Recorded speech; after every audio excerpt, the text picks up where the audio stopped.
HarperCollins presents Miss Beeton's Murder Agency by Josie Lloyd, read by Emily Pennant-Rea. Author's note, read by Josie Lloyd. Author's note. I first came across Mrs. Beeton's book of household management as a small child, when it was placed on the floor so that I could stand on it in order to see my granny rolling out pastry on her marble slab. And now this much-loved tome has inspired my latest novel, Miss Beeton's Murder Agency. Alice Beeton, a fictionally distant relative of the famous Mrs. Beeton, runs the Good Household Management Agency in London, placing staff in the homes of the uber-rich.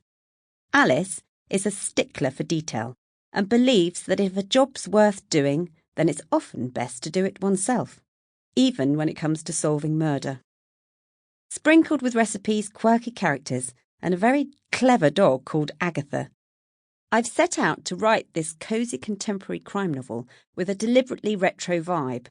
Having grown up with shows like Murder, She Wrote and Miss Marple, I've always been drawn to the no-nonsense intelligent female sleuth who uses her powers of observation and knowledge of basic human behaviour to get to the truth.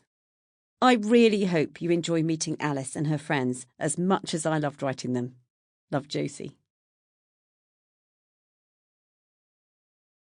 Chapter 1. I told you. It was the handsome professor. Alice Beeton shut the hardback library book with a satisfied snap. Never trust a man with a dimple in his chin. The kettle trilled like an old-fashioned police whistle. Alice walked across the small kitchen to turn off the gas, releasing the cap so that it gasped, the boiling water inside fizzing. Agatha barked once in reply, her bright brown eyes staring up at Alice, who now took a china cup and 2 saucers from the cupboard, moving the remaining crockery a fraction to retain their pleasingly neat stacks. With a silver spoon, she measured out the precise amount of Earl Grey tea leaves from the caddy into the teapot, before filling it up from the kettle and placing a knitted cosy on top. As a self-confessed addict of crime fiction, Alice loved the twisty plots, red herrings and scattered clues that invariably resulted in her outsmarting most fictional detectives, with the exception of Miss Marple, of course. She had a prized set of all 80 Agatha Christies, after whom she'd named her dog, but she'd run out of space for any more books. Alice's basement flat was never at its best early in the day, only brightening up when the sun was above the buildings opposite. Pulling up the Roman blind above the sink and peering up through the barred windows to street level, she noticed the weak, grey shimmer of the December sky. But the beast from the east that was predicted had yet to arrive. It really didn't look like it was going to snow, but you could never be too sure. Nevertheless, it was definitely a day for a thermal vest.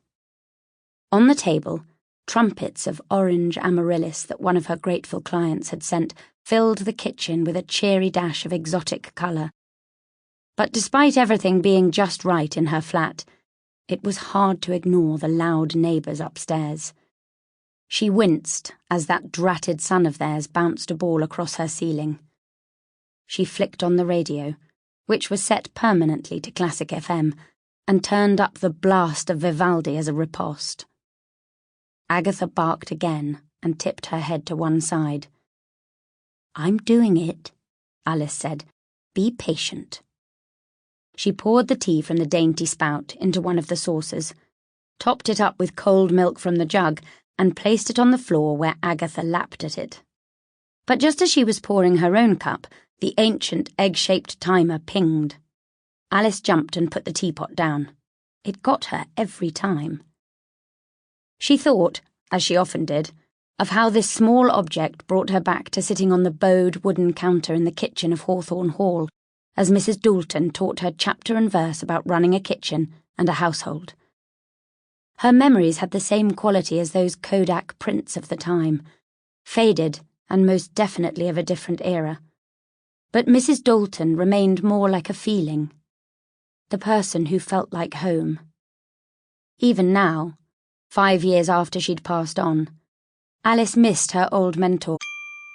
Sample complete. Ready to continue?